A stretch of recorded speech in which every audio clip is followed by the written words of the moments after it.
반갑습니다. 찬이쌤입니다. 이번 영상에서는 세계의 인구 변천과 인구 이주에 대해서 알아보는 시간을 갖도록 하겠습니다. 바로 가시죠!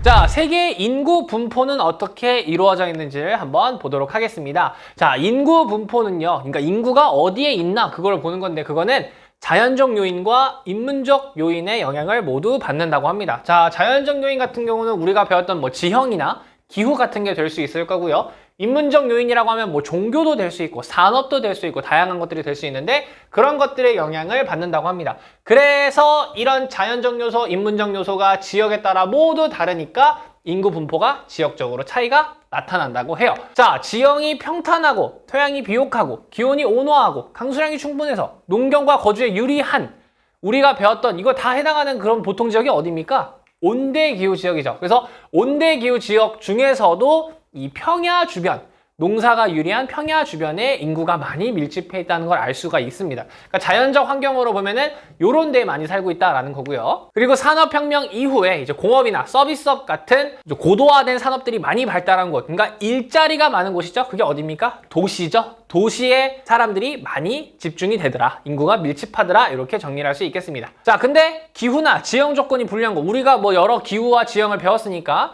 너무 건조한 거, 건조기후나 아니면 추운 지역, 한대기후 같은 경우, 아니면 냉대기후 일부 지역, 아니면 또 산악지역, 고산지역 같은 경우, 그리고 경제활동이 좀 어려워서 이런 도시가 발달한 곳이 아니라 촌락 같은 경우, 산업이 좀 고도화되지 않아서, 그리고 또 교통발달이 미약한 곳, 이런 게 다 있다 하더라도 전쟁이나 내전이 좀 많이 일어나서 정치적으로 불안정한 곳은 인구가 많이 살고 있지 않겠죠? 그런 데를 인구 희박 지역이라고 한대요. 자, 요 내용들을 총 정리한 그림이 요게 되겠습니다. 세계의 인구 밀도를 이렇게 그림으로 표현한 건데요. 자, 검정 색깔, 좀 진한 색깔로 표시된 곳이 인구가 밀집된 지역입니다. 어디에 밀집되어 있는지 한번 쭉 살펴보도록 하겠습니다. 자, 선생님이 그냥 손바닥으로 쭉 가리킬 수 있을 것 같아요. 이 지우개로. 이 지우개가 지나가는 여기 쭉 보시면 요쪽. 여기에 주로 많은 사람들이 살고 있는 것을 알 수 있죠? 네, 그러니까 한 중위도, 그러니까 북반구의 중위도 쪽에 사람들이 거의 대부분 몰려 살고 있다는 것을 알 수가 있는 거죠. 그나마 좀 인구가 또 제일 많이 밀집한 곳이 어디입니까? 바로 여기 중국과 인도죠. 중국 14억, 인도 13억. 어마어마하죠. 근데 보면은 중국도 이 안쪽 내륙 지역은 사람이 별로 없어요. 여긴 우리 무슨 기후라고 배웠습니까? 여기는 높은 티베트 고원이 있고요. 여기는 사막이에요. 건조기후. 그러니까 다 해안가 쪽에 이렇게 몰려 살고 있는 거죠. 우리나라도 엄청 까맣고요. 유럽에서도 이쪽 북서유럽 쪽이 굉장히 진한 걸 볼 수 있죠. 여기가 산업이 그나마 많이 발달한 건 아니겠습니까? 동부 유럽보다 이쪽이 훨씬 더 진한 것을 볼 수가 있고요. 자, 그리고 미국에서도 여기 동부 쪽, 여기가 뉴욕 쪽이에요. 뉴욕 쪽. 여기 뉴욕 쪽 이런 데 많이 밀집되고, 또 이쪽에 캘리포니아 쪽에 살짝 밀집되는 걸 볼 수 있죠. 그러니까 자연적으로 유리한 곳, 그리고 인문환경적으로도 일자리가 많고 교통이 좀 발달해서 도시가 많이 집중되어 있는 곳들에 인구가 많이 몰려 있다는 것을 볼 수 있습니다. 호주도 보시면요, 다 하얘요. 여러분, 호주도 이쪽 CFB하고 CS 살짝 여기만 살고 있는 거예요. 여러분 들어보신 그 시드니라는 도시, 시드니하고 멜버른 이런 데가 다 여기 있습니다. 네, 그러니까 이렇게 몰려 있구나.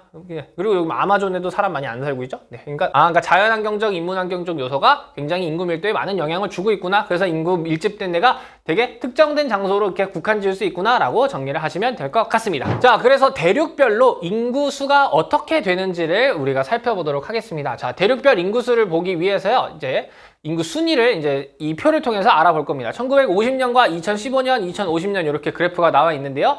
2015년을 현재로 봤을 때 세계 대륙별 인구 순위가 어떻게 되는지를 살펴보도록 하겠습니다. 자, 여기서 나누는 세계 대륙은요, 아메리카는 앵글로 아메리카와 라틴 아메리카로 나누었고요. 그리고 오세아니아, 아프리카, 유럽, 러시아가 되겠고요. 이 유럽에 러시아가 포함된다고 보시면 되겠습니다. 자, 세계에서 가장 인구가 많은 대륙은 어딜까요? 아까도 얘기했지만 중국 14억, 인도 13억, 둘만 해도 27억. 네, 압도적 1위일 수밖에 없죠. 아시아가 1위입니다. 아시아가 1위. 자, 그리고 그 다음에 인구가 많은 대륙이 아프리카고요. 그다음 유럽, 라틴, 앵글로, 오세아니아 요 순서로 인구 순위가 형성이 되어 있습니다. 자, 요거 좀 쉽게 기억하실 수 있는 방법이, 여러분 우리가 세계 대륙을 구대륙과 신대륙으로 나눴던 거 혹시 기억이 나실까요? 자, 구대륙은 아시아, 아프리카, 유럽이고요. 신대륙은 아메리카와 오세아니아라고 보시면 되겠죠. 자, 근데 구대륙이 옛날부터 사람들이 살고 있던 곳이었고 여기서 이렇게 신대륙으로 많이 이주해 갔죠. 그렇기 때문에 일단 구대륙이 무조건 인구가 많습니다. 일단 이렇게 세팅해 놓으면은 이게 상위 여기가 구대륙인 걸 알 수 있고 상위 하위가 신대륙인 걸 알 수 있죠. 자, 이렇게 하고 구대륙에서 인구가 많은 순서, 여러분이 상식적으로 생각했을 때 아시아가 무조건 1일 수밖에 없어요. 인도하고 중국이 있으니까. 그래서 아시아 1위 고정을 하시고, 그 다음 아프리카 같은 경우는 대륙 크기도 크고 나라 숫자도 엄청 많지 않습니까? 그래서 아프리카가 2위, 유럽이 3위라고 이렇게 체크를 해주시고요. 밑에 이제 신대륙의 순위는 오세아니아가 무조건 꼴찌일 수밖에 없습니다. 오세아니아는 호주하고 뉴질랜드밖에 해당이 안 되거든요, 여러분. 호주하고 뉴질랜드 뭐 태평양의 섬들인데 사실 호주하고 뉴질랜드가 다 한 거죠. 그러니까 호주하고 뉴질랜드가 여러분 우리나라 인구보다 적어요. 호주하고 뉴질랜드가 우리나라 인구보다 적어요. 그 큰 땅덩어리에 우리나라보다 인구가 적어요. 왜요? 가장 외딴 섬이지 않습니까? 가장 이주민이 적었던 거죠. 오세아니아가 인구가 가장 적고, 그리고 라틴과 앵글로를 비교해야 되는데 앵글로 같은 경우는 미국과 캐나다만 해당돼요. 그리고 라틴 아메리카는 뭐 브라질, 콜롬비아, 에콰도르, 뭐 베네수엘라, 뭐 아르헨티나, 칠레, 페루, 뭐 볼리비아 이거 쭉 훨씬 더 많은 나라가 있죠. 그러니까 나라 숫자가 훨씬 많으니까 라틴 아메리카가 더 위에 있다. 그래서 이렇게 세팅을 해놓고 기억을 하시면 순위가 쉽게 기억되실 것 같습니다. 자, 현재 순위는 이런데 이 미래 순위가 조금 중요합니다. 미래 순위. 자, 미래 순위가 왜 중요하냐? 자, 미래에 앞으로 인구가 계속 증가할 거 아닙니까? 계속 증가할 건데 증가해도 1위는 역시 아시아예요. 증가해도 역시 2위는 아프리카예요. 자, 근데 여기서 문제가 생깁니다. 이 라틴 아메리카하고 유럽하고 비교를 해봤더니 이 유럽 같은 경우는 지금 다 거의 대부분 선진국이지 않습니까? 그래서 우리나라와 현실이 똑같아요, 지금. 아이를 안 낳고 있어요. 근데 여기 라틴 아메리카는 아직 개발도상국이 많다 보니까 아이를 계속 많이 낳고 있어요. 그러다 보니 이 순서가 뒤집힙니다. 언제? 미래. 2050년 예측 통계를 보니까 이게 뒤집히더래요. 라틴이 3위, 유럽이 4위로 바뀌더래요. 그리고 앵글로, 오세아니아. 이 순서대로. 아, 그러니까 미래에는 요 두 국가가 순위가 바뀐다라는 거. 네, 라틴 아메리카가 아직 개발도상국이라 훨씬 더 아직 출산율이 높기 때문에 나중에는 역전이 될 거라는 거. 네, 요거 꼭 체크해 주시기 바랍니다. 네, 순위 알아봤습니다. 다음으로 넘어가 볼게요. 자, 세계의 인구 성장 알아보겠습니다. 자, 인구가 성장한다는 얘기는 인구가 많아진다라는 얘기입니다. 세계 인구가 어떻게 많아졌는지 살펴보겠습니다. 자, 산업혁명이 시작된 19세기부터요. 그때부터 인구가 폭발적으로 증가하기 시작합니다. 그래서 여러분 2015년에 73억 명에 도달했고요. 2050년에는 97억. 여러분 몇 억이 24억 정도가 증가하는 거죠. 어마어마하게 증가를 하는 거죠. 이때까지 증가할 거라 예상이 된대요. 여러분 혹시 여러분과 선생님이 나이 차이가 조금 안 나지만 날 수밖에 없죠. 예. 혹시 이 노래 아세요? 숫자송이라고 되게 유명했던 그 앞글자만 따서 부른 노래가 있어요. 1초라도 안 보이면 이렇게 초조한데 3초 어떻게 기다려 히야히야히야히야 막 하고 한 노래가 있습니다. 뭐 사랑해 널 사랑해 오늘은 말할 거야 하고 이 6이 뭐였냐면요. 60억 지구에서 라는 가사가 나와요. 네, 이게 선생님이 초등학교 때 불렀던 노래거든요. 선생님 초등학교 때 60억이었는데 지금 73억이래요. 한 3년 만에 13억이 증가했네요. 3년에 조금 오버했네요. 네, 아무튼 굉장히 인구 성장 속도가 빠르다라는 거죠. 네, 빠르다라는 거. 자, 왜 그럼 이렇게 인구가 빠르게 증가할 수 있었냐? 산업혁명이 일어나고 나서부터는 사람들의 생활 수준이 어마어마하게 증가를 합니다. 생활 수준이 나아졌다는 게 의식주죠, 의식주. 옛날에는 덜 좋은 옷, 덜 좋은 음식, 덜 좋은 집에서 살았다면 이제 산업혁명 이후에는 더 좋은 옷, 더 좋은 음식, 더 좋은 살 곳에서 이제 사람들이 사니까 더 오래 살게 되고 평균 수명도 연장이 되고 그리고 의료기술이 늘어난 게 아주 핵심이죠. 네, 코로나라는 질병이 생겼는데 그 질병에 백신이 나오지 않습니까? 참 대단한 거죠. 네, 백신이 믿을 수 있는지는 잘 모르겠지만 아무튼 네. 그리고 공공위생시설 옛날에는 뭐 하수도 같은 것도 더러웠다면 이제는 아주 깨끗한 물을 집 안으로 다 공급이 되니까 사망률이 확 감소하는 겁니다. 사망률이. 그러니까 사람들이 덜 죽더라 이겁니다. 덜 죽으니까 출생률, 태어나는 것보다 사망률, 죽은 사람들이 훨씬 낮아지니까 더 많은 사람들이 이제 생겨날 수밖에 없는 거겠죠. 인구가 증가할 수밖에 없는 구조가 됐다. 자, 그리고 요것 좀 체크해 주시기 바랍니다. 이제 마지막 문단. 근데 최근 선진국보다 이 개도국이 인구 증가를 주도하고 있다는 겁니다. 자, 여러분 선진국이 우리나라 생각하시면 돼요. 우리나라 사람들 요즘에 아이 낳고 있나요? 아예 안 낳죠. 왜 아예 안 낳아요? 뭐 여러 가지 이유가 있겠지만 뭐 먹고 살기 힘들다 뭐 이런 이유로 이제 아이를 많이 안 낳고 있는데, 그러다 보니까 우리나라뿐만 아니라 거의 대부분의 선진국들이 아이를 낳지 않고 있어요. 그러다 보니까 지금 이렇게 2015년에 73억 명이고 2050년에 97억이 24억이나 증가할 건데, 그 24억의 대부분은 다 어디다? 이 개발도상국이 증가를 하는 원인이 될 것이다. 네, 인구 성장을 주도하는 건 누구다? 선진국이 아니라 개도국이 주도할 것이다. 요거 체크해 주시기 바랍니다. 자, 이번에 살펴볼 것은 인구 변천 모형이 되겠습니다. 자, 인구 변천 모형은요, 출생률과 사망률의 변화에 따라서 인구 성장을 단계별로 구분해서 설명을 한 겁니다. 그러니까 인구가 이 성장하는 패턴이 어떤 식으로 되는지를 이렇게 정형화되게 하나의 모형으로 만들어놨다 이겁니다.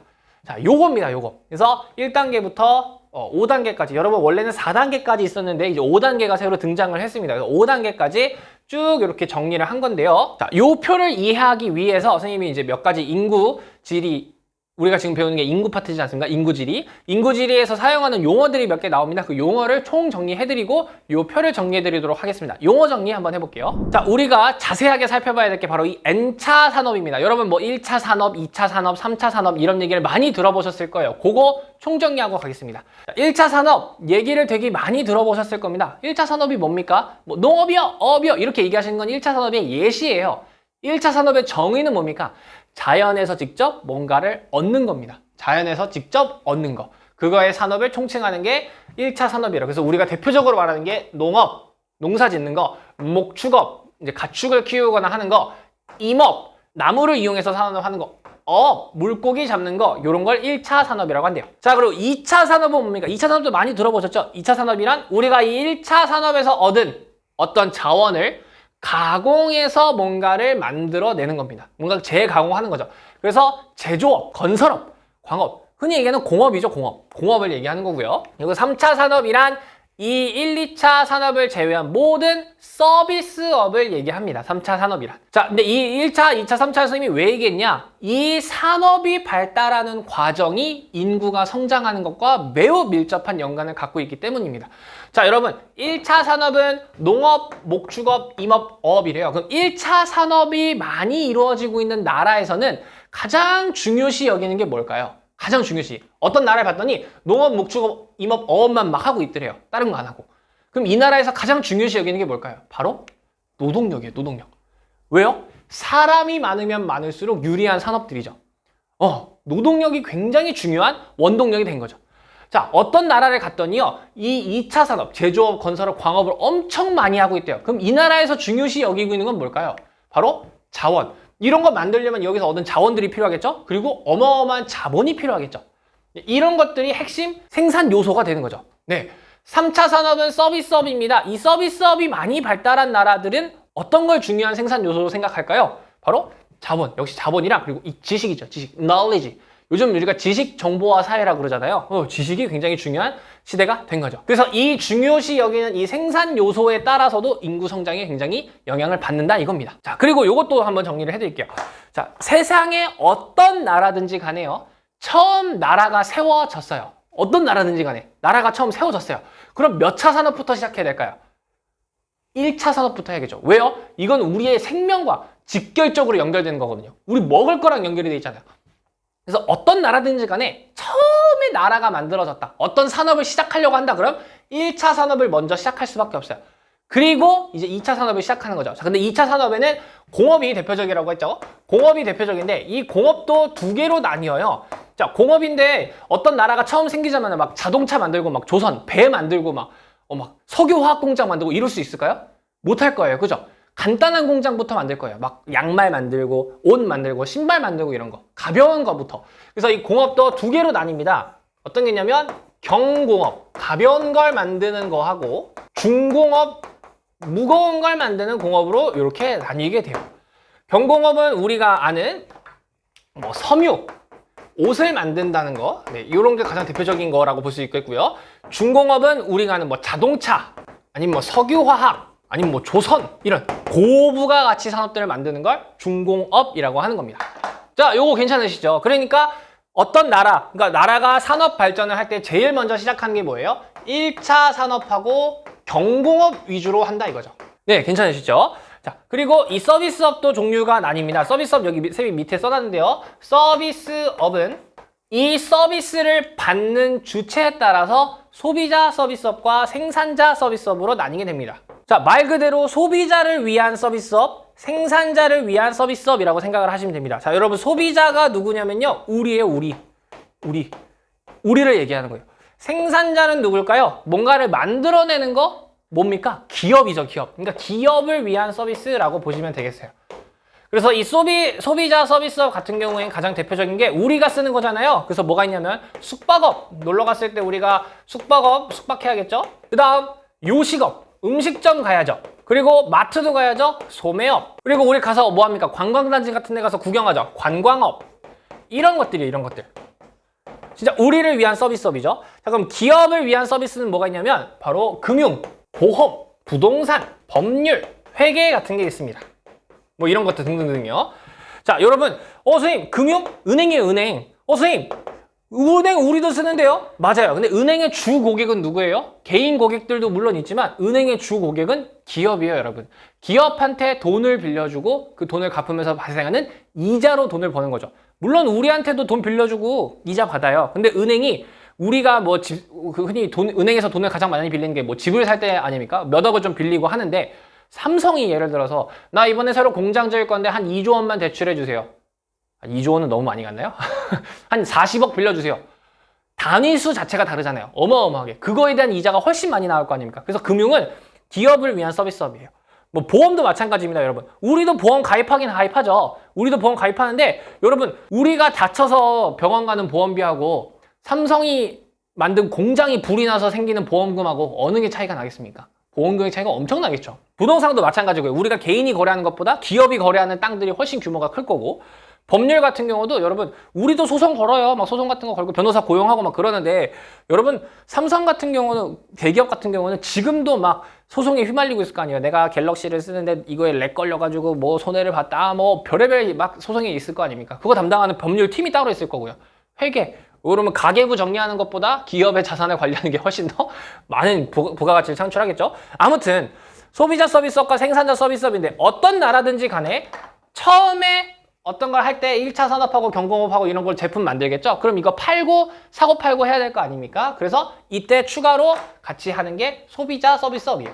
그리고 나라가 조금 더 자본이 많아지고 점점 더 자원도 풍부하게 쓸 수 있고 이런 좋은 환경이 여건이 형성이 되면은 중공업과 생산자 서비스업을 주로 하는 거죠. 네, 요거 이해되시죠? 그러니까 이 산업의 발달 과정도 인구 성장에 영향을 준다라는 겁니다. 좋습니다. N차 산업 정리해봤고요. 그 다음 인구지리 용어 또 정리해볼게요. 자, 그럼 이제 인구지리에서 자주 등장하는 용어들 또 정리해보도록 하겠습니다. 첫 번째는 합계 출산율이라는 용어입니다. 합계 출산율이란 정의는 15세에서 49세의 가임기의 여성이 낳을 수 있는 총 자녀수를 의미합니다. 그래서 우리가 출생률이란 말도 많이 쓰는데요. 사실은 진짜로 아이를 낳는 그 출산율을 보는 거는 이 합계 출산율을 이용을 합니다. 자, 그리고 출생률이 나옵니다. 그러니까 이게 두 개는 다른 겁니다. 출생률이란 그 해 전체 인구 중에서 그해 태어난 인구가 비율이 어떻게 되냐 이건데요. 자, 요건 근데 여러분 곱하기 1000을 합니다. 곱하기 100이 아니라 보통 우리가 보통은 백분율을 쓰는데요. 요거는 백분율을 쓰지 않고 곱하기 1000을 합니다. 그래서 조출생률이라고도 불러요. 그리고 사망률은 그해 전체 인구에서 사망한 인구의 비율 곱하기 1000을 합니다. 역시 조사망률이라고 부르기도 합니다. 자, 이 출생률과 이 합계 출산율은 정의가 달라요. 정의가 다르니까 다르다라는 거. 자, 여기서 중요한 개념이 하나 나옵니다. 자, 여기에 이제 자연 증가율이라는 걸 계산할 수 있습니다. 여러분, 자연 증가율이란 인구가 자연적으로 늘어나는 걸 얘기하는 겁니다. 인구가 자연적으로 늘어나는 게 뭐예요? 출생과 사망이죠. 자연적으로 일어나는 거니까요. 그래서 그해 태어난 인구와 그해 사망한 인구 그거를 비율로 했더니 나온 게 인구의 자연 증가율입니다. 자, 여러분 요거가 이렇게 좀 가로로 써 있어서 그런데 여러분 이거를 세로로 쓰면 이렇게 쓸 수 있지 않습니까? 자, 여러분 우리가 초등학교에서 배운 거 있지 않습니까? 분모에서 이렇게 뺄셈이 있으면 요걸 쪼갤 수 있죠. 어떻게 해요? 선생님 마음처럼요. 선생님이 여러분을 향한 마음처럼 쪼갤 수 있죠. 그해 전체 인구에서 태어난 인구 방금 했었죠. 출생률이죠. 출생률에서 그해 전체 인구에서 사망한 인구 뭐죠? 사망률이죠. 즉 자연 증가율이란 요거죠. 출생률에서 사망률을 뺀 거입니다. 인구가 자연적으로 늘고 주는 그 자연 증가를 보는 게 이 출생률 빼기 사망률인 거죠. 자, 그럼 여러분 요거 미리 정리하고 갈게요. 자연 증가율이 플러스 값이 나왔다. 즉 출생률에서 사망률을 뺐더니 플러스 값이 나왔다. 인구가 늘었을까요? 줄었을까요? 출생한 사람이 더 많고 사망한 사람이 적다는 얘기니까 인구가 증가하는 겁니다. 반대로 출생률 빼기 사망률 했더니 마이너스 값이 나왔대요. 즉 사망한 사람이 더 많았다는 거죠. 그럼 그 해 인구는 어떻게 될까요? 인구가 감소할 거예요. 네, 요 이해되시죠? 이걸 뺐더니 플러스면 인구 증가, 마이너스면 인구가 감소했다. 자연적으로 증가하고 감소하는 걸 얘기하는 겁니다. 자, 근데 이거를 생각보다 학생들이 많이 헷갈려요. 자, 여러분 출생률 빼기 사망률을 했더니 0.7 나왔대요. 0.7. 인구가 늘었을까요? 줄었을까요? 늘었겠죠? 왜요? 플러스잖아요. 그냥 플러스예요. 이게 뭐 소수다 이런 게 중요한 게 아니라 플러스 값이죠? 플러스 값이니까 늘긴 는 거예요. 그죠? 네. 그러니까 0.7 이런 거 나왔다고 해서 막 감소하고 그러는 거 아니에요? 생각보다 많은 학생들이 소수가 나오면 헷갈려 하더라고요. 아무튼 자연 증가율이란 출생률 빼기 사망률이다. 네. 출생률이란 요거고 사망률이란 요거라는 거. 정리해 주시면 되겠습니다. 또 다음 거 볼게요. 자, 그 다음을 볼 거는요. 인구를 연령별로 정렬했을 때 어떻게 기준을 나누는지 그걸 보도록 하겠습니다. 자, 우리가 인간을 나눌 때 3개의 나이를 기준으로 나누게 됩니다. 자, 첫 번째는 유소년층입니다. 바로 만 14세까지 유소년층으로 분류를 합니다. 그 여러분 회원 가입할 때 제일 먼저 만 14세 이상입니까? 하고 이렇게 V표 체크했던 거 혹시 아시겠어요? 왜 그런 거예요? 유소년인지를 미리 확인을 한 겁니다. 네, 만 14세가 이게 법적 기준이 되니까요. 그죠? 그리고 만 15세에서 만 64세까지를 청장년층이라고 하고요. 만 65세가 넘는 사람들을 노년층이라고 부릅니다. 자, 여기 15세에서 만 64세죠? 여러분, 혹시 아르바이트 하고 있는 주변에 친구들이 있는지 모르겠어요. 만 15세가 중3이거든요, 여러분. 그래서 아르바이트를 하려면 만 15세, 그러니까 중3 이상부터 할 수 있어요. 미성년자라면 부모의 동의가 있는 만 15세 이상부터 알바를 할 수 있는 걸로 알고 있습니다. 그게 왜 그런 거예요? 이 만 15세부터는 이제 소득을 창출할 수 있는 나이다. 즉, 일을 할 수 있는 나이다. 그래서 그거를 청장년층을 다른 말로 생산 가능 인구라고 합니다. 즉, 소득을 창출할 수 있는 나이대의 인구다라는 뜻입니다. 근데 만 65세 이상은 이제 너무 나이가 많으니까 이제 일을 못하는 나이다, 너무 나이가 많이 들었다, 노년층 이렇게 부르는 거예요. 네, 이거 이해되시죠? 자, 여기서 이제 파생된 게 부양비라는 겁니다. 자, 일하는 사람들, 생산 인구가 보살핌을 받는 인구를 얼만큼 부양하고 있는지에 대한 비율을 구하는 게 부양비입니다. 여러분, 뭔가를 부양한다라는 게 무슨 뜻입니까? 누군가를 먹여 살린다라는 뜻이죠. 먹여 살리려면 돈을 버는 사람이 돈을 벌지 않는 사람을 먹여 살려야겠죠? 그러니까 돈을 버는 사람, 생산인구, 청장년층이죠. 그리고 보살핌을 받는 인구, 유소년층과 노년층이 되겠죠. 그 사람들을 얼만큼 부양하고 있는지 그 비율을 보는 겁니다. 자, 그래서 유소년 부양비를 구할 수 있어요. 여러분, 이 부양비의 이 비가 비용이 아니에요. 돈이 아니에요. 그냥 비율이라는 뜻이에요. 비용 아니에요. 유소년 부양비란 청장년층 인구, 즉 생산 인구 중에서 유소년이 얼만큼 됩니까? 그거를 백분율로 계산을 한 거고요. 노년 부양비란 생산 연령 인구와 노년의 비율이 어떻게 되는지를 백분율로 역시 구한 거고요. 그리고 총 인구 부양비는 이제 청장년층 인구에서 유소년 인구와 노년 인구를 더한 거를 비율을 구하는 것입니다. 자, 요것도 세로로 써보면 이렇게 쓸 수 있겠죠. 자, 아까 했던 것처럼 선생님이 여러분을 향한 마음처럼 쪼갤 수 있겠죠.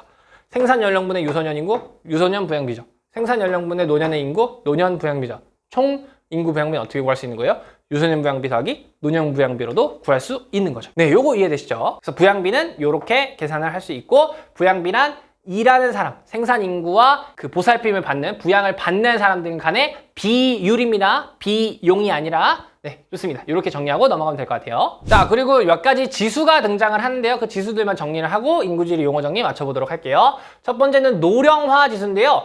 유소년 인구와 노년 인구의 비율을 계산을 한 건데요. 노령화 지수는 요즘 여러분 보통 잘 쓰지 않습니다. 그래서 그냥 이런 게 있구나라고만 좀 체크를 해주시고요. 대신 뭘 쓰냐면 고령화 지수라는 걸 쓰고 있습니다. 고령화 지수. 전체 인구에서 노년 인구가 얼만큼입니까? 라는 걸 본 거예요. 전체 인구에서 노년의 인구를 얼만큼 갖고 있습니까? 그래서 그 사회가 얼만큼 고령화가 되었는지 알게 해주는 지수인데요. 여러분, 전체 인구에서 노년 인구 뭡니까? 결국 노년층 인구의 비율인 거죠. 노년층 인구의 비율. 자, 근데 이 고령화 지수가 7%에서 13% 정도가 나오면 고령화 사회라고 불러요. 그러니까 100명 중, 인구 100명 중에 노인이 한 7명에서 13명 정도 있으면 여기는 이제 슬슬 나이가 들어가고 있는 사회구나 이거예요. 그래서 여러분 여기 영어로 선생님이 써놨죠. aging. 진행형이죠. 나이를 먹고 있는 소사이어티다. 나이 지금 먹고 있네 이런 거예요. 근데 이게 14%에서 19%까지 되면 이제 좀 나이가 먹었는걸? 나이 먹은 아예 PP형을 쓰는 거죠. 과거 분사형으로. 고령사형. 고령화가 되고 있고 고령이 이미 됐다 이거예요. 그리고 20%가 넘어가면 와우, super aged. 완전 나이 들었다. 초고령 사회라고 부르는 겁니다. 이 초고령 사회에 여러분 일본이 이미 진입했고요. 우리나라가 바로 뒤쫓아서 따라가고 있습니다. 우리나라가 계산해보니까 선생님 뉴스 기사를 본 게 2023년인가? 여러분 불과 1, 2년밖에 안 남았어요. 초고령 사회가 되는 게. 네. 엄청나게 지금 빠르게 우리나라가 고령화가 되고 있다는 걸 알 수 있는 거죠. 고령화가 됐다는 걸 알려주는 지수가 뭐예요? 이 고령화 지수가 되는 거죠. 네, 좋습니다. 이제 용어를 정리해봤고요. 다시 인구 변천 모형으로 돌아가 볼게요. 자, 인구 변천 모형이 이렇게 생겼었다고 말씀을 드렸습니다. 요거를 쌤이 칠판에 깨끗하게 그려서 쭉 한번 전체적으로 설명을 드리고 PPT 텍스트로 정리를 해볼게요. 자, 선생님이 칠판에 인구 변천 모형을 그려봤습니다. 자, 이렇게 보시면 될 것 같고요. 노란색이 출생률을 의미하고요. 빨간색이 사망률을 의미합니다. 자, 그리고 가로축은 경제 발전을 나타냅니다. 그러니까 여기 이쪽에 있으면서 이렇게 갈수록 경제 발전이 점점 된다라는 얘기고요. 네. 그리고 세로축은 위쪽이 높다, 아래쪽이 낮다라고 보시면 될 것 같습니다. 자, 1단계부터 먼저 보도록 하겠습니다. 자, 1단계는요. 지금 보시면 출생률도 높고 사망률도 높습니다. 자, 여러분 세상에 어떤 나라든지 간에 가장 먼저 시작하는 산업이 뭐라고 했죠? 바로 농업이었죠. 농업. 그러니까 여기 1단계는 어떤 나라든지 간에 처음에는 농업을 위주로 할 수밖에 없다 이거예요. 농업 위주. 그러니까 1차 산업 위주일 수밖에 없어요. 여러분 그 우리나라 뭐 조선시대나 고려시대 생각해보세요. 그 사람들 대부분 뭐였어요? 농부였어요. 농부. 그러니까 그때 가장 중요한 게 뭐였다고요? 노동력이었다고요. 노동력. 그러니까 노동력이 많이 필요하니까 많이 나왔어요. 많이 나왔어요. 네, 그러니까 출생률이 매우 높아요. 매우 높아요. 왜요? 노동력이 중요했으니까요. 그런데요, 많이 나왔는데도 사망률이 매우 높았어요. 왜 그럴까요? 여러분 1차 산업 위주니까 지금 경제발전, 산업 발달 수준도 굉장히 낮으니까 과학기술이 없었던 거예요. 과학기술이. 그러니까 의학기술이 없는 거예요. 의학기술이. 의학기술이 없으니까 사람들이 많이 죽어요. 그러니까 많이 나왔는데 많이 죽었어요. 네. 자, 근데 선생님이 여기 사망률을 이렇게 들쑥날쑥 그려놨는데요. 여기 보시면, 자, 이 구간을 보시면 들쑥날쑥 그린 이유가, 자, 이런 구간이 있으면 사망률이 훨씬 높게 나타나는 거죠. 그러니까 사람들이 갑자기 훨씬 많이 죽은 시점이 나온다는 거죠. 이런 건 뭐가 되겠습니까? 이런 게 전염병 같은 게 돌았을 때. 과거, 여러분 옛날에는 전염병 한 번 돌면 그냥 끝났죠. 뭐 천연두라든지 뭐 이런 거 있잖아요. 뭐 말라리아 이런 거.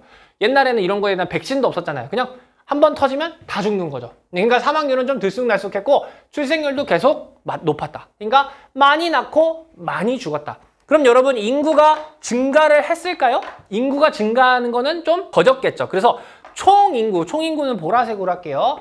총인구는 여기서는 좀 저조하게 이렇게 가고 있어요. 저조하게. 왜냐면 계속 사람이 늘 수도 있고 줄 수도 있고 계속 그거의 균형을 맞추니까요. 그래서 여러분 이때는 많이 낳고 많이 죽었다 그래서 다산다사라고 해요. 다산다사. 많이 낳고 많이 죽었다. 요거죠. 네. 자, 그럼 질이지 않습니까? 우리가 배우는 과목 질입니다. 그럼 이런 1단계에 지금 해당하는 국가는 어딜까? 사실상 없다고 보셔도 됩니다. 사실상 없다고 보셔도 되는데 그나마 좀 찾으라면은 원시부족 있죠. 원시부족. 뭐 아마존이나 아니면은 좀 저기 아프리카 같은 데 아직 있는 원시부족들 같은 경우는 아직 이런 패턴을 갖고 있다고 합니다. 그래서 그나마 찾으면 이 원시부족좀이 여기에 해당된다고 보시면 될 것 같습니다. 자, 그러다가 역사적 관점으로 봤을 때 이 1차 산업 위주였던 시대에서 빵 하고 혁명이 하나 터집니다. 그 혁명이 뭡니까? 산업혁명입니다. 산업혁명이 발생했다는 얘기는 이 1차 산업 위주에서 이제 2차로 막 넘어가기 시작한다라는 겁니다. 막 2차로 넘어가기 시작하고 그리고 과학기술이 어마어마하게 발달했다라는 거죠. 네, 산업혁명이 터지니까요. 네, 그러니까 과학기술이 발달하니까 여러분 이제 의료기술도 같이 발달하는 거예요. 과학 의료기술이 같이 발달하니까 사람들이 이제 전염병 같은 거에서도 많이 해방이 되고 평균 수명도 슬슬 길어지기 시작하는 거예요. 그런데 아직 생활관습은 옛날에 출생률이 많았던 그 생활관습을 그대로 따르는 겁니다. 그래서 출생률은 아직도 높아요. 근데 사망률이 급감하기 시작합니다. 여러분 출생률이 사망률보다 갑자기 확 많아졌죠? 인구가 폭발적으로 늘어나게 됩니다. 폭발적으로 인구가 늘어나게 되는 겁니다. 그러니까 총 인구는 어떻게 되는 거예요? 총 인구가 갑자기 이렇게 올라가는 거예요. 갑자기 확 올라가는 겁니다. 자, 그럼 여기에 해당하는 국가가 어딜까요? 여기에 해당하는 국가가 이제 개발도상국이 되는 거죠. 개발도상국. 개발도상국들이 여기에 해당되는 거죠. 이제 산업 발달을 막 시작하면서 이제 과학기술 발달하면서 의료기술 막 들어오고 이러면서 사망률이 급감하고 출생률은 그대로인데 사망률이 확 줄어들면서 인구가 폭발적으로 늘어나는 개발도상국이 여기에 해당하는 거죠. 그래서 이것도 증의를 해보면 여기는 아직 다 많이 낮죠? 근데 이제 사망률이 줄어들어요. 감소한다 이거죠. 계속 감소한다 이거죠. 자, 그리고 이제 되는데 처음에 2차가 됐다는 게 여러분 이제 경공업 위주로 했겠죠. 가벼운 거 위주에서. 그리고 2차 플러스 3차 중에서는 소비자 서비스업을 이제 주로 했겠죠. 자, 그러다가 이제 또 시대가 지납니다. 그럼 이제 중공업을 위주로 할 거고요. 경공업보다는 중공업을 위주로 할 거고, 서비스업 중에서도 생산자 서비스업을 주로 이제 시작을 하려고 할 거예요. 경제 수준이 점점 발달을 하니까요.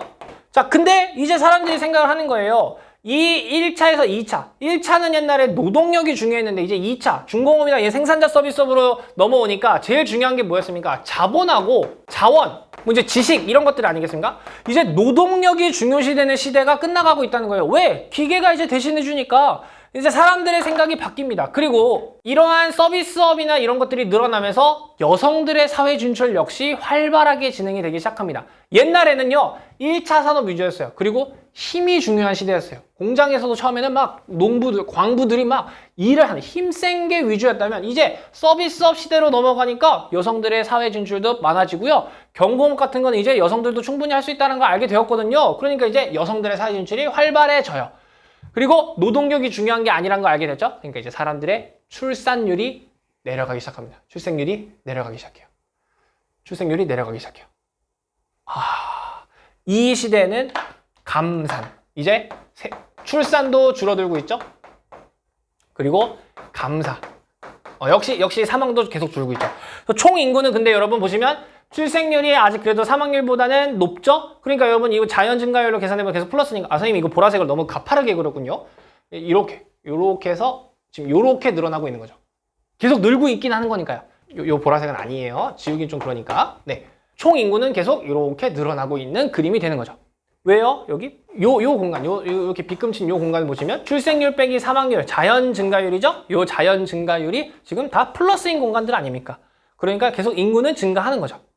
자, 여기에 해당하는 국가들이 어딜까요? 개발도상국들이 역시 여기에 해당되겠죠. 개발도상국 중에서도 좀 이제 발전이 좀 돼서 좀 이제 고도화를 하려고 하는 개발도상국들이나 선진국 중에서도 일부 선진국들 조금 해당이 될 수 있겠죠. 선진국도 무슨 미국, 유럽 이런 데가 해당된다는 게 아니라 우리나라 정도겠죠. 우리나라도 어찌 보면 선진국이지 않습니까? 아무튼 요 정도에 해당이 되는 거죠. 그러다가 이제 완전히 고도화된 3차 산업 위주의 시대가 옵니다. 여러분이 하고 싶은 직업은 다 어떤 거예요? 보통 대부분 다 이 생산자 서비스업일 거예요. 그죠? 그러니까 3차 산업 위주의 완전 지식 정보화 사회가 되는 거죠. 자, 그러다 보니까 이제 사람들이 아이를 이제 아예 안 낳는 지경에 이르는 거죠. 아예 안 낳는 지경이 옵니다. 아예 안 낳는 지경이 오고 사망률은 계속 하니까 이제 사람들은 아이를 적게 낳고요. 이제 소산 안 낳고요. 그리고 과학기술은 너무 발달해서 이제 죽는 사람도 거의 없어요. 소사. 요 단계에 해당이 된대요. 이제 여기에 완전히 온 단계, 이제 이 단계에 완전히 온 국가들이 어디겠습니까? 선진국이 되는 거죠. 우리가 아는 유럽이나 그다음에 미국, 일본 정도가 되겠죠. 자, 원래는 그래서 이렇게 4단계에서 인구 변천 모형이 마무리되는 게 끝이었는데요. 자, 이 마지막에 가니까요. 이제 이 사망률이 더 높게 나타나는 구간이 나타나게 되더래요. 이제는 너무 사람들이 아예 안 낳고 완전히 이제 사망률이 더 올라가서 자연 증가율이 마이너스인 국가들이 등장을 하더래요. 여기는 완전 인구가 감소하는 단계죠. 누구 때문에 이 5단계가 생겼냐면요. 바로 여기예요. 일본이 원래 여기에다가 이제 완전히 일로 넘어갔죠. 자연 증가율이 완전 마이너스로 넘어갔죠. 그리고 유럽의 일부 국가들도 여기에 해당되게 되니까 5단계까지 만들게 된 겁니다. 5단계는 완전히 이제 출생률이 낮아지고 사망률이 더 높아진 단계. 이렇게 정리를 하시면 될 것 같습니다. 지금 선생님이 여기에 개도국을 2개 썼고 선진국을 2개 써서 조금 헷갈리실 수도 있을 것 같아요. 이 개발도상국도 여러분 생각을 해보면 아프리카에 있는 개발도상국하고 이제 라틴 아메리카, 그러니까 그러니까 브라질이라는 국가하고 아프리카에 있는 국가하고 비교하면 또 여기 약간 급이 또 다르지 않습니까? 그러니까 개발도상국 중에서도 여기는 뭐 아프리카 쪽 요쪽에 있는 개발도상국이라고 좀 보시면 될 것 같고요. 요쪽에 있는 개발도상국은 좀 라틴 아메리카나 아시아 쪽이라고 보시면 될 것 같습니다. 그리고 여기 써 있는 선진국은 이제 여기 있는 선진국보다는 조금 낮은, 그러니까 우리나라는 사실 근데 이제 거의 여기 왔죠. 사실 우리나라도 여기 왔죠. 그러니까 우리나라라기보다는 거의 이제 선진국 반열에 오른 개발도상국 요 정도로 네, 기억을 좀 해주시면 될 것 같습니다. 사실 우리나라 인구 변천 모형만 보면 사실 여기죠 이제. 우리나라도 자연 증가율이 마이너스가 됐죠. 이런 패턴으로 인구가 변천을 하더라. 이거를 모형으로 그린 거고요. 이제 이거를 깨끗하게 PPT로 한번 정리를 해보도록 하겠습니다. 자, 이제 이게 이쁘게 이 그래픽으로 나타낸 인구 변천 모양이라고 보시면 되겠습니다. 요거의 각각 단계의 특징을 다시 한번 살펴볼게요. 자, 첫 번째 1단계는요. 고위 정체기입니다. 자, 여기 지금 보시면 출생률도 높고 사망률도 높은 이 지점을 얘기하는 겁니다. 그러니까 여기가 둘 다 높은데 인구는 정체돼 있다라 그래서 고위 정체라고 부르는 거예요. 자, 보시면 출생률도 높고요. 근데 질병이나 자연재해가 아니면 역시 식량이 부족할 수도 있으니까 이런 걸로 인해서 사망률도 높아서 인구 증가율 자체는 낮다. 왜요? 둘 다 높으니까. 둘 다 높으니까 이게 비슷비슷하다. 그리고 여기 보시면 인구의 자연 감소가 나타나는 부분 뭐 전염병이 돌았거나 식량이 부족한 기근이 생겼거나 뭐 이런 게 있을 수 있겠죠. 그리고 이때 농업 위주니까. 그래서 보면은 어디 있습니까? 그래서 아마존 분지 일부, 그러니까 뭐 원주민들이죠, 원주민들. 완전 원시 부족들, 아마존 일부나 아니면 아프리카에 있는 완전 토속 신앙을 믿고 있는 그런 부족들, 거기서는 아직은 1단계의 모습을 보이고 있더라. 네, 그러다가 2단계가 되죠. 2단계에는 이제 출생률은 그대로 높은데 무슨 혁명이 터진 거예요? 산업혁명이 터진 거예요. 산업혁명.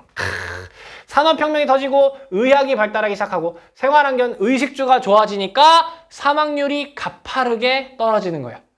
그러니까 인구는 폭발적으로 늘어나는 거죠. 인구가 급성장한다. 여기죠. 출생률은 그대로인데 사망률이 확 떨어지더라. 그러니까 인구가 폭발적으로 늘어나는 단계가 되더라. 여기가 개발도상국에 해당이 된다 그랬죠? 근데 개발도상국 중에서도 이제 아프리카에 있는 개발도상국들, 조금 이제 막 산업화를 시작하려는 개발도상국들, 이렇게 생각을 하시면 될 것 같습니다. 자, 3단계가 되면요, 이제 출생률이 줄어들기 시작합니다. 왜요? 여성의 사회활동 증가가 매우 두드러지게 나타나게 되고요. 그리고 이 인구가 갑자기 폭발적으로 많아지니까 국가에서 야, 아이 좀 그만 낳아, 이런 산하 제한 정책 같은 것도 막 하기도 합니다. 그래서 이런 것들이 있고 또 산업 구조도 많이 변하고 있죠. 그러다 보니 인구가 증가하긴 증가하는데 그 증가율이 조금씩 떨어지더라 이겁니다. 그래서 그래프를 보시면 출생률 빼기 사망률이 자연 증가율인데 이게 아직은 플러스니까 인구가 증가하고 있긴 한데 점점점 그 폭이 줄어들고 있죠. 그러니까 인구 증가가 둔화되더라 이렇게 표현을 한 겁니다. 어디에서 볼 수 있습니까? 인도나 브라질 같은 개발도상국. 그러니까 개발도상국 중에서도 좀 발전이 된 개발도상국 이렇게 생각을 하시면 될 것 같습니다. 자, 그러다 4단계가 됩니다. 이제는 사람들이 아이를 아예 안 낳게 됩니다. 아이를 안 낳게. 그래서 완전 낮은 출생률이 됩니다. 그러니까 출산에 대한 가치관이 변한 거죠. 그리고 사망률도 계속 낮은 수준에 이르러. 그러니까 낮은 인구 증가. 인구가 이제 정체된다 이런 거죠. 그리고 이제 사람들이 의학기술이나 이런 것들이 발달하고 아이는 안 낳다 보니까 고령화 현상이 매우 심각하게 나타나는 거죠. 자, 여기 보시면 여기 4단계 여기에 해당하는 거예요. 그래서 저위 정체 이게 무슨 뜻이냐면 저위 둘 다 출생률 사망률이 낮은 상태에서 인구는 정체됐다 이겁니다. 고위 정체의 완전 반대죠. 네, 여기에 해당하는 국가들이 선진국이 되겠습니다. 선진국들. 자, 근데 원래 여기 4단계가 끝이었는데 5단계가 생겼다 그랬습니다. 5단계는 아예 이제 저출산으로 출생률보다 사망률이 높은 시기가 오더라 이거예요. 그래서 인구가 자연적으로 감소하는 단계가 온대요. 그래서 일부 선진국에서 인구 고령화, 자연 증가율은 완전 음액값. 그래서 인구가 자연적으로 감소하는 단계가 왔더라. 대표적인 나라가 일본이더라. 그리고 일부 유럽 국가, 그리고 우리나라도 자연적 감소는 이제 마이너스 값이 됐습니다. 네, 정말 심각한 문제입니다. 심각한 문제. 네, 아무튼 이렇게 해서 인구 변천 모형을 정리할 수 있겠습니다. 그래서 요 표를 정리하실 때 산업 발전 수준이랑 연관해서 생각을 하시면은 쉽게 이해가 되실 거라고 생각이 됩니다. 꼭 한번 혼자서 그려보시면서 정리해 보시기 바랍니다. 자, 이렇게 해서 오늘은 인구지리의 앞부분에 해당하는 내용들을 살펴봤습니다. 그래서 세계 인구가 어디에 밀집되어 있는지 살펴봤고요. 그리고 인구지리를 배우기 위해서 산업 구조, N차 산업에 대해서 알아봤고, 그리고 인구지리 용어들 정리해 드렸습니다. 그리고 그 정리한 용어들을 토대로 인구 변천 모형이 어떻게 구성되어 있는지 1단계부터 5단계까지 살펴봤습니다. 선생님이 오늘 영상은 여기서 끊고 이제 뒷부분 인구 피라미드, 인구 이주는 다음 영상에서 설명을 해드리도록 하겠습니다. 긴 영상 보시느라 너무너무 고생 많으셨습니다. 질문 있으시면 언제든지 댓글 남겨주시고요. 선생님은 다음 영상에서 돌아오도록 하겠습니다. 다음 영상에서 만나요.